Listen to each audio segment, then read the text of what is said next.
साथियों, आज के सेशन में एक जबरदस्त जानकारी देने जा रहा हूं और वो जानकारी है आईपीओ के बारे में, इनिशियल पब्लिक ऑफरिंग के बारे में। और ऐसी पब्लिक ऑफरिंग जो कि भारत की सबसे बड़ी पब्लिक ऑफरिंग हो सकती है। जी हां साथियों, हुंडई इंडिया, हुंडई का भारत का कारोबार आईपीओ लाने जा रहा है। लगभग $3 बिलियन का मार्केट साइज एक्सपेक्ट किया जा रहा है। मतलब कि $3 बिलियन रेज किया जाएगा आईपीओ के माध्यम से इंडिया का। तो इसे इंडिया का अब तक का सबसे बड़ा आईपीओ कहा जा रहा है। अच्छा, बाय द वे, आईपीओ होता क्या है? ये एक ऐसा प्रोसेस होता है जिसके थ्रू कोई कंपनी अपने शेयर जनता को बेचकर वहां से पैसा इकट्ठा करती है। मतलब इनिशियल पब्लिक ऑफरिंग के रूप में आप आईपीओ को जानते हैं। अब इस इनिशियल पब्लिक ऑफरिंग में होता क्या है, कैसे ये आईपीओ काम करता है, हुंडई का आईपीओ किस स्टेज में है, कब आने वाला है, इससे आपको क्या लाभ होगा, ये सारी बातें आज के सेशन में हम चर्चा करने वाले हैं। तो देखिए, सबसे पहले समझिए कि कोई एक प्राइवेट कंपनी का मालिक है। आप भी हो सकते हैं, कोई भी व्यक्ति है जिसके पास एक कंपनी है। अब वो चाहता है कि वो स्टॉक मार्केट में अपनी कंपनी को रजिस्टर करे। मतलब इसका अर्थ समझिए, मैं चाहता हूं कि मेरी कंपनी में मैंने मेरे दम पर जब चलाया तो मैंने इतना पैसा ही पैदा किया मेरी कंपनी के अंदर। अब पैदा किया पैसा, लेकिन अगर मुझे इन्वेस्टमेंट और मिल जाए तो मैं इस कंपनी को बहुत बड़ा बना सकता हूं। इन्वेस्टमेंट कहां से मिले? तो आपके पास दो तरीके हैं, या तो आप अपने जानने वालों से लिए, बैंक से पैसा लिए, या फिर जनता से सीधा मांग लिए। जनता से सीधा मांग लेगा, जनता आपको पैसा कैसे दे, आप पर कैसे विश्वास करे कि हां आपको पैसा देंगे तो आप रिलायबल आदमी रहोगे। बस इसी को रिलायबल बनाने के लिए आईपीओ लाया जाता है और इसकी पूरी प्रक्रिया सरकारी तरीके से चलती है। मतलब सबसे पहले जो प्राइवेट कंपनी है वो सबसे पहले अपने शेयर बताती है कि मैं इतने शेयर मार्केट में लाना चाहती हूं। उसके फाउंडर्स का जो हिस्सा है, स्टेक है, वो पहले किसी पर्टिकुलर सरकारी संस्था जो रेगुलेटर है, जैसे इंडिया के केस में सेबी है, security exchange board of India है, उसको अपनी तरफ से बताते हैं कि सर अब हम पब्लिक होना चाहते हैं, हम जनता की कंपनी बनना चाहते हैं। बोले इसके लिए क्या करोगे? बोले इसके लिए हम सबसे पहले जनता से कितने पैसे उगाएंगे ये आपको बताना चाहते हैं। हमारी कंपनी इतना पैसे की वैल्यू ऑलरेडी रखती है, हम इतना पहला मार्केट से उगाना चाहते हैं, अगर आप परमिशन दें तो ही हम ये काम करेंगे। बोले ठीक है, लेकिन कंपनी क्या डायरेक्ट ये काम कर लेगी क्या? इतनी सारी जनता को ट्रांजैक्शन के लिए साथ में लाना है, क्या डायरेक्ट ले आओगे क्या? नहीं, ये संभव नहीं है। और दूसरा, मैं मेरी कंपनी की कुल वैल्यू समझता हूं। मैंने तो मान लीजिए कि मात्र 1 लाख रुपए साल भर में कमाए हैं। अब मैं चाहता हूं मेरी कंपनी भी जनता से पैसे मांगे, तो क्या हर कंपनी पैसे मांग सकती है क्या? हर किसी को परमिट हो जाएगा क्या? नहीं। इसके लिए बकायदा इन्वेस्टमेंट बैंक्स होती हैं। उन इन्वेस्टमेंट बैंक्स के पास पहले कंपनी जाती है और वो जाकर के उनसे कहती है कि सर जरा चेक करिए कि क्या मैं फंडिंग उठाने की स्थिति में हूं, नंबर 1, यानी जनता से पैसे इकट्ठा कर सकते हैं हम या नहीं, नंबर 1। नंबर दूसरा, इन्वेस्टमेंट बैंक से कहा जाता है कि आप पहले मेरी वैल्यू चेक करिए कि मैं कितनी वैल्यू रखता हूं। मतलब मेरे जो भी प्रोडक्ट्स हैं, अगर मैं इन सबको मिला दूं तो ये कितनी वैल्यू रखते होंगे, तभी तो अपने अंदर हिस्सेदारी दूंगा मैं। मान लीजिए कि मेरी लाख रुपए वैल्यू है, तो मेरा 50% 50 लाख का ही तो, 50,000 का ही तो हुआ। अगर मेरी वैल्यू 1 करोड़ रुपए है तो 1 करोड़ में तो मेरा 50% 50 लाख का हुआ। तो मैं अपने हिस्से को बेचकर उस पैसे को कंपनी में लेकर कंपनी को बड़ा करने का काम करूंगा, ताकि मेरा जो 50% है ये भविष्य में और बड़ा बन सके। तो इसके लिए इन्वेस्टमेंट बैंक की जरूरत होती है। वो इन्वेस्टमेंट बैंक पहले आपकी कंपनी का पूरा प्रोफाइल चेक करती है, आपकी वैल्यूएशन निकालती है। उस निकली हुई वैल्यूएशन के लिए, मतलब बकायदा कंपनियों को पैनल किया जाता है कि ये कंपनी, ये इन्वेस्टमेंट बैंक पैनल में है, ये डिसाइड करेगी कि क्या आपकी कंपनी को इतना वर्थ मिलना चाहिए। पैनल की हुई बैंक ही, इन्वेस्टमेंट बैंक ही आपकी वैल्यू डिसाइड करती है और उस वैल्यू के आधार पर ही आप सेबी के सामने जाते हैं और आप जाकर के रेगुलेटर के सामने अपना S1 स्टेटमेंट रखते हैं कि सर जी ये लीजिए और बताइए कि मैं अब जाकर के अपनी तरफ से आईपीओ जुटा सकता हूं या नहीं जुटा सकता। ठीक है। अब जैसे आप लोगों ने ना ऑटोमोबाइल सेक्टर के बारे में सुना कि साहब इसका मतलब ऑटोमोबाइल सेक्टर में हुंडई के आते तो एकदम धुआंधार हो जाएगा। भारत का इस समय शेयर मार्केट यूं ही ऊपर नहीं चल रहा है। भारत का इस समय शेयर मार्केट डिफेंस सेक्टर में भी बहुत तेजी से आगे बढ़ रहा है। आप सोचो, दुनिया भर के अंदर जो मिलिट्री स्पेंडिंग है वो लगातार बढ़ रही है। Last year military spending $2.4 trillion की हुई थी। दुनिया में हर बार खर्चा जो है वो आर्मी के नाम पर या सेना के नाम पर, डिफेंस के नाम पर 3% के हिसाब से इंक्रीज कर रहा है। इंडिया भी इस चीज में पीछे नहीं है। दुनिया में भले ही शांति की बात की जाती है पर बिना वेपन के शांति नहीं आती। और दुनिया में अगर खर्चे के हिसाब से बात की जाए ना तो इंडिया चौथे नंबर पर आता है जो मिलिट्री पर सबसे ज्यादा खर्च करता है। मतलब ये समझ लो कि इंडिया का जो डिफेंस बजट है वो लगातार बढ़ रहा है। अब आप पूछेंगे ये बात क्यों बता रहे हो? क्योंकि अल्टीमेटली डिफेंस की बहुत सारी कंपनियां भी इस समय पर शेयर मार्केट के अंदर लिस्टेड हैं। भारत का शेयर मार्केट जो आप सुन रहे हैं 75,000 पार हो गया, कह रहे हैं कि साहब आने वाले हो सकता है 5-7 सालों में 1 लाख पार हो जाएगा। क्यों? क्योंकि भारत ने इन दिनों मेक इन इंडिया को ध्यान में रखते हुए डिफेंस में भी आत्मनिर्भर होने का सोच लिया है, और हमारी डिफेंस की बहुत सी कंपनियां इस समय लिस्टेड कंपनियां हैं। अब उन लिस्टेड कंपनियों का जब जब मार्केट बढ़ता है, इंडिया का शेयर मार्केट इंक्रीज होने लगता है। मतलब ना केवल ऑटोमोबाइल, भारत की बैंकिंग, भारत का डिफेंस तेजी से आगे बढ़ रहा है।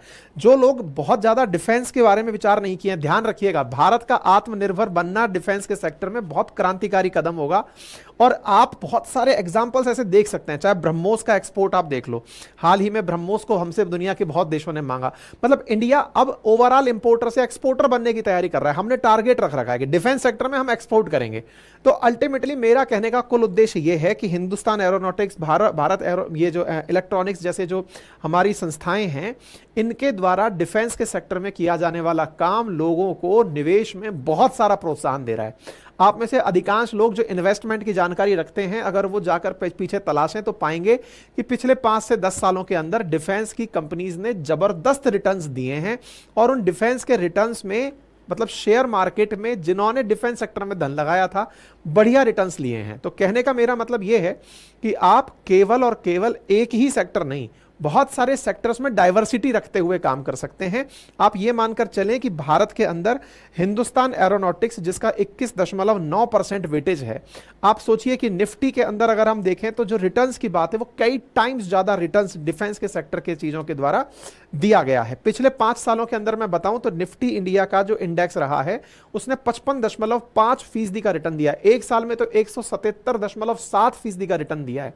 इसका मतलब समझिए कि डिफेंस सेक्टर ऑलरेडी भारत में बहुत तेजी से ग्रूम कर रहा है, और जब ग्रूम कर रहा है तो मार्केट के अंदर आपको यह सकारात्मकता मिलती रहेगी कि भारत का मार्केट तेजी से ऊपर बढ़ेगा और हम सब लोग उस चीज के अंदर साथ में रहेंगे। और इसमें मैं एडिशनली पॉइंट ऐड कर दूं कि अगर डिफेंस सेक्टर में आप कोई म्यूचुअल फंड में इन्वेस्ट करना चाहते हैं तो मोतीलाल ओसवाल का अभी एनएफओ आया हुआ है, आप उसके थ्रू भी डिफेंस में इन्वेस्ट कर सकते हैं। तो आईपीओ क्यों लाया जा रहा है? सबसे पहली बात, पैसा जुटाने के लिए। सबसे इंपॉर्टेंट बात क्या है कि जो आपके अपने फंड्स हैं उसको तो आप अपने पास रखें, और साथ में आईपीओ के माध्यम से आए हुए फंड से और ग्रो करें। दुनिया के सामने यह विश्वास ले आए कि अब हम केवल अपने लिए काम नहीं करते, आप सबके लिए काम करते हैं। आईपीओ के द्वारा जो कंपनीज हैं वो शेयर मार्केट में लिस्टेड हो जाती हैं, साथ में जनता को उस कंपनी के बारे में ज्यादा जानकारी पता चलती है, और ऐसी स्थिति में जब ज्यादा पैसा आता है तो कंपनी को ग्रो करने के लिए बहुत सारे रिसोर्सेज भी आप लोग हायर कर पाते हैं। ठीक है, दुनिया में अगर देखा जाए तो सबसे बड़ा आईपीओ अब तक किस कंपनी का आया, तो ऐसे चाइना और हांगकांग के अंदर आंट फाइनेंस का था, $34.5 बिलियन का दुनिया का सबसे बड़ा आईपीओ था। इसके बाद दूसरे नंबर पर सऊदी अरामको का आया $29.4 बिलियन का।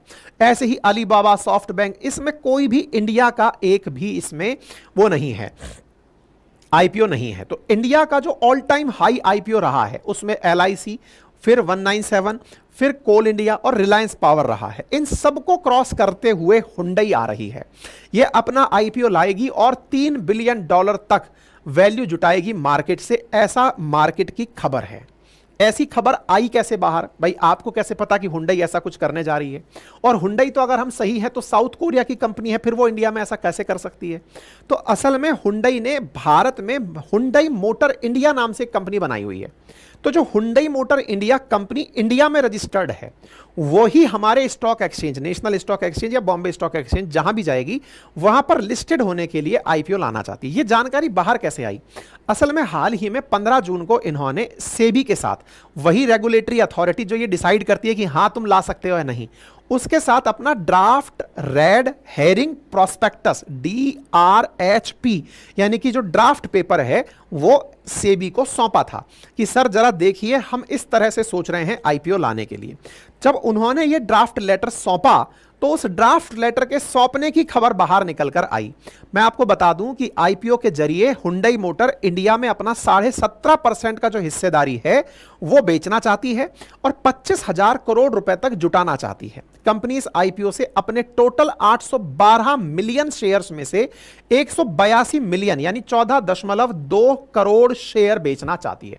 ठीक है, मैं आपको बता दूं कि एलआईसी 21,000 करोड़ का आईपीओ लाई थी और ये 25,000 करोड़ का आईपीओ लाने की तैयारी कर रही है। ठीक है साहब, तो ये अपने आप में भारत के लिए फिर से एक बहुत बड़ा मार्केट साइज लेकर आएगा। अब आता है ये DRHP होता क्या है?